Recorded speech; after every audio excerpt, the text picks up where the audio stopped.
Oke, assalamualaikum warahmatullahi wabarakatuh. Perkenalkan nama saya Iqbal Rinaldi. Di mata kuliah Data Science ini saya akan eh, membuat video untuk rangkuman materi dari sesi 7 sampai 15 dengan NIM 2404 0101 0113. Oke, lanjut. Kita mulai dari sesi 7 yaitu menjelaskan eh, tentang visualisasi data. Ini ada definisi dan gambarannya. Jadi si visualisasi data ini didefinisikan sebagai penyajian informasi dalam bentuk gambar atau grafik yang diperoleh dari data melalui proses analitika.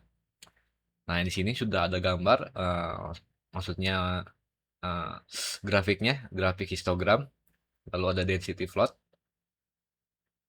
juga ini diagram untuk tahunan ya, bisa dipakai untuk laporan data. Lalu, jadi kekuatan visual itu secara biologis juga manusia bisa memproses gambar sebanyak 60.000 kali lebih cepat dibandingkan teks. Dan 90% informasi yang dikirim ke otak itu bersifat visual. Nah, peran dalam analisis ini digunakan untuk eksplorasi, elaborasi, hingga setelah analisis untuk meringkas informasi besar agar pola dan cerita di balik data mudah dipahami oleh pembuat keputusan. Lalu untuk unsur visual utamanya itu adalah menonjolkan informasi.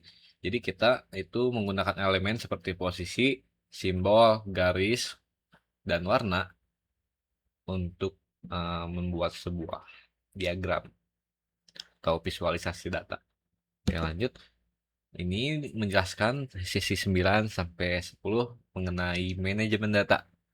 Nah, ini ada definisinya, yaitu data dalam sebuah institusi itu adalah sumber daya yang sangat berharga, sering disebut sebagai mata uang baru.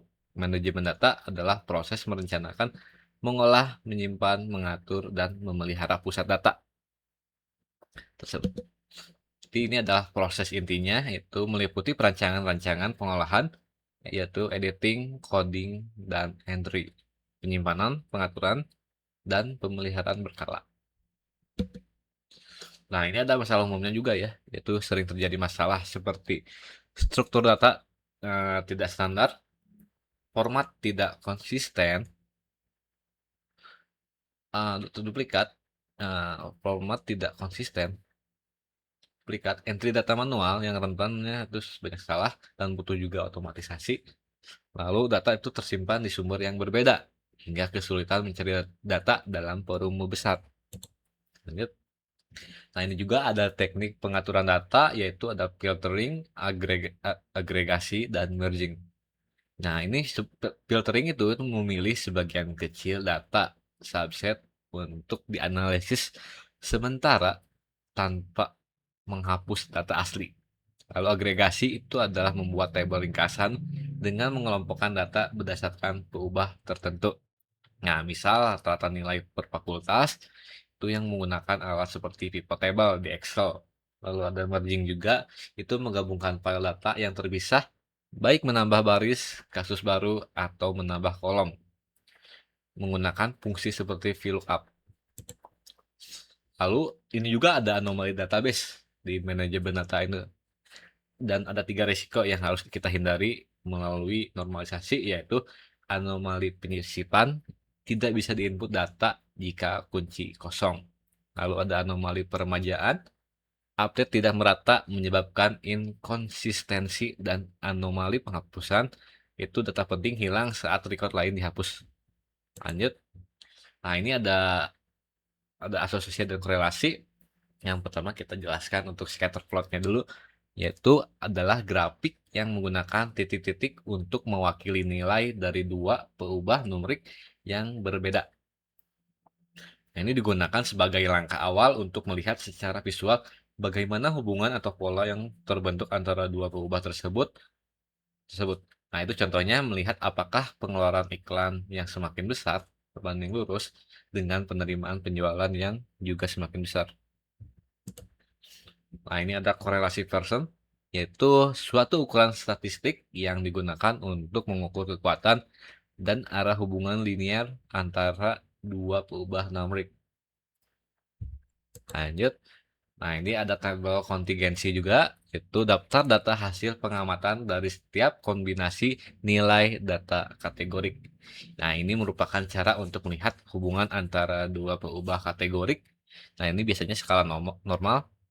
Dan juga jika peubah pertama memiliki nilai R, kategori dan peubah kedua itu memiliki C kategori. Nah, ini maka disebut tabel silang RXC. Lalu juga analisis itu didasarkan pada perbandingan antara data asli observed dengan data yang seharusnya muncul jika kedua peubah tersebut dianggap tidak memiliki hubungan atau saling bebas. Nah, jika selisih antara keduanya itu besar, itu mengindikasikan adanya asosiasi. Oke, lanjut. Nah, ini ada korelasi Spearman juga. Ini jika data yang digunakan itu memiliki tingkatan atau peringkat skala ordinal, digunakan ukuran yang berbeda. Jadi korelasi Spearman itu ukuran untuk mengukur kekuatan dan arah hubungan linier antara dua peubah kategorik yang minimal berskala ordinal, lalu juga berbeda dengan Pearson. Korelasi ini dihitung berdasarkan perbedaan perangkat di antar amatan, bukan nilai aslinya. Lalu juga ada gamma, nilainya Y. Nah, itu digunakan untuk mengukur asosiasi peubah ordinal berdasarkan konsep pasangan data. Nah, ini pengertian konsep dasarnya itu meliputi konkordan, diskordan, dan ties. Lanjut. Nah, ini di sesi 12 itu kita menjelaskan analisis regresi. Ini ada pengertian dan tujuannya. Jadi, analisis regresi itu digunakan untuk memprediksi nilai dari variabel terikat berdasarkan nilai dari setidaknya satu variabel bebas, dan juga menjelaskan dampak perubahan variabel bebas terhadap variabel terikat. Nah, di analisis ini terdapat dua jenis variabel, yaitu variabel terikat Y dan variabel bebas. Nah, variabel terikat ini variabel yang diamati atau variabel akibat yang ingin dijelaskan. Lalu ada variabel X, itu variabel yang digunakan untuk menjelaskan variabel terikat. Nah, ini sering disebut sebagai variabel penyebab. Lanjut. Nah, jadi hubungan antara X dan Y dalam model ini diasumsikan mengikuti fungsi linier di mana perubahan pada Y terjadi akibat perubahan pada X. Nah, model populasi dirumuskan sebagai YI, nah, dan B0 ini untuk rumusannya, lalu juga intercept Y populasi, ada juga koefisien kemiringan populasi, dan ada kesalahan acak. Jadi persamaan regresi linear sederhana itu digunakan untuk menghasilkan nilai duga dari garis regresi populasi dengan rumus sekian. Maaf, kita lanjut.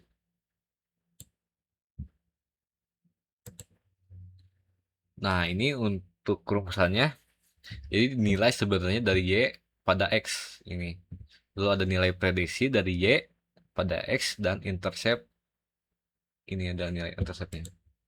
Lalu ada metode least squares estimation yang dimana model regresi ini dibangun menggunakan metode least squares, yaitu teknik untuk mencari nilai B0 dan B1 yang dapat meminimalkan jumlah kuadrat selisih antara nilai Y yang dimana sebenarnya dengan nilai prediksi Y itu meminimalkan sum of squared errors atau SSE.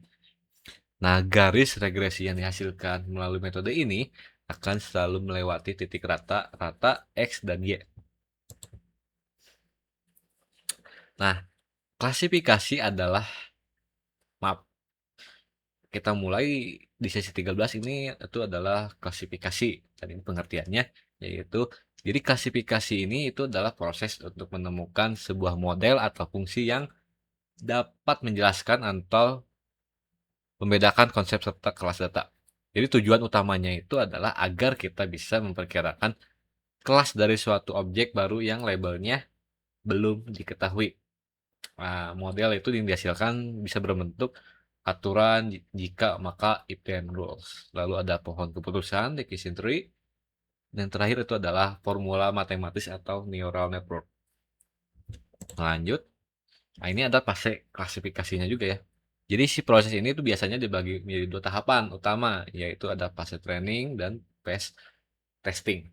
Yang pertama yaitu phase training, itu menggunakan sebagian data yang sudah memiliki label untuk membangun model prediksi. Lalu ada phase testing, yaitu menguji model yang sudah jadi dengan data lain untuk melihat seberapa akurat model tersebut dalam menebak kelas data. Nah, jika akurasinya itu bagus, model siap digunakan data asli yang belum berlabel. Lanjut. Nah, ini ada decision tree. Jadi metode ini sangat populer karena si data ini uh, yang bisa dari data kompleks itu bisa terstruktur dengan mudah, dan ada rulesnya juga. Yang pertama itu ada atribut. Nah, ini adalah parameter yang menjadi kriteria pembentuk pohon. Misalnya usia, berat badan, dan berat badan. Dan target atributnya itu yang menjadi solusi atau hasil yang ingin diprediksi. Misalnya ya atau tidak menderita hipertensi misalkan. Lalu ada instansi, itu adalah nilai-nilai yang ada di dalam atribut. Nah, misalnya atribut usia itu memiliki instansi muda atau tua. Lalu ada sesi 14. Ini adalah clustering. Ini oke, pengertiannya. Jadi clustering itu proses membagi kumpulan data ke dalam beberapa grup atau cluster sedemikian rupa sehingga objek-objek di dalam grup yang sama itu memiliki persamaan karakteristik yang esensial. Nah, peran penting itu adalah teknik ini sangat berguna dalam eksplorasi data ilmiah, text mining, aplikasi basis data spasial, analisis web, hingga sistem mesin pencari search engine untuk mencocokkan dokumen dengan kata kunci. Nah, ini ada perbedaan juga clustering dan klasifikasi itu ada. Nah, berbeda yang dimana sih klasifikasi itu bersifatnya supervised, datanya sudah memiliki label. Lalu clustering itu bersifat unsupervised karena bekerja pada data yang tidak memiliki label. Analisis hasilnya pun diukur melalui variansi, bukan rasio kesalahan. Nah, ini ada dua contoh contoh clusteringnya. Yang pertama itu ada similaritas berdasarkan warna. Nah, ini dibedakan dari warna. Lalu yang kedua itu adalah similaritas berdasarkan bentuk. Nah, ini berbentuknya itu dipisahkan, mirip-mirip klasifikasi. Nah, ini ada karakteristik clustering. Yang pertama itu ada partitioning clustering. Nah, jadi si data itu dipisahkan secara eksklusif ke dalam grup tertentu. Lalu ada hierarchical clustering, itu pengelompokan dilakukan secara berjenjang. Lalu ada overlapping clustering, itu setiap data mungkin memiliki nilai keanggotaan pada beberapa cluster sekaligus. Nah, itu ada contohnya algoritma Fujitsu-Simons. Dan lalu yang terakhir itu ada hybrid, itu menggabungkan karakteristik dari ketiga tipe di atas. Lanjut. Nah, ini ada algoritma Cummins, itu ini cara kerjanya. Yang pertama itu tentukan jumlah klasternya yang ingin dibentuk. Yang kedua itu ada tentukan titik tengah centroid awal secara acak untuk setiap klaster. Lalu ada hitung jarak setiap data ke masing-masing centroid menggunakan Euclidean distance. Lalu setiap data itu akan memilih dan masuk ke centroid yang terdekat. Lalu juga tentukan centroid baru dengan menghitung nilai rata-rata dari semua data di dalam klaster tersebut. Lalu yang terakhir itu adalah ulangi proses perhitungan jarak dan pembaruan centroid hingga tidak ada lagi objek yang berpindah atau posisi Android tetap sama. Lalu yang terakhir itu adalah hierarchical clustering.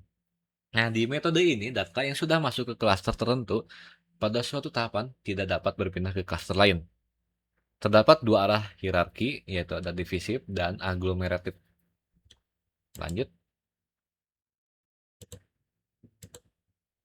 Nah, ini ada sesi 15, itu big data yang terakhir.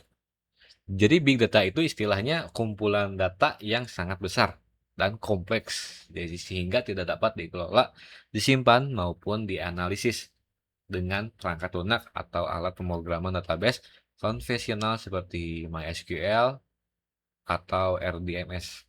Nah, karena skalanya itu masif, jadi si big data ini perlu teknologi tambahan seperti NoSQL dan mayoritas isinya berupa data tidak berstruktur, unstruktur. Nah, karakteristik big data ini adalah eh, jadi untuk memahami besarnya skala big data itu digunakan konsep 5V. Yang pertama itu ada volume, velocity, variety, variasi, value, dan veracity. Lanjut. Nah, ini ada teknologi handoff, yaitu jadi handoff ini adalah framework open source yang digunakan untuk memproses himpunan data berskala besar dalam beberapa klaster hardware komputer. Nah, Hadop ini dikembangkan menggunakan bahasa Java dan memungkinkan pemrosesan paralel yang efisiensi untuk data raksasa. Nah, ini ada jenis pekerjaan untuk big data, yaitu ada Head of Developer, yang dimana itu mengembangkan pekerjaan MapReduce dan merancang gudang data, atau kita sebut juga data warehouse ya sekarang. Lalu ada Head of Admin, itu mengelola cluster head of dan jalur data. Lalu ada data scientist, itu melakukan data mining dan menemukan pengetahuan tersembunyi dalam data menggunakan algoritma statistik. Lalu yang terakhir itu ada business analyst. Jadi kerjanya itu adalah menganalisis data menggunakan alat bisnis intelijensi untuk mendukung kebutuhan bisnis. Nah, perangkat lunak yang biasa untuk mengelola data-data banyak itu masif, itu menggunakan RapidMiner dan ClickView. Nah, sekian dari saya Iqbal Rinaldi. Mohon maaf bila ada kesalahan. Terima kasih banyak semuanya. Assalamualaikum warahmatullahi wabarakatuh.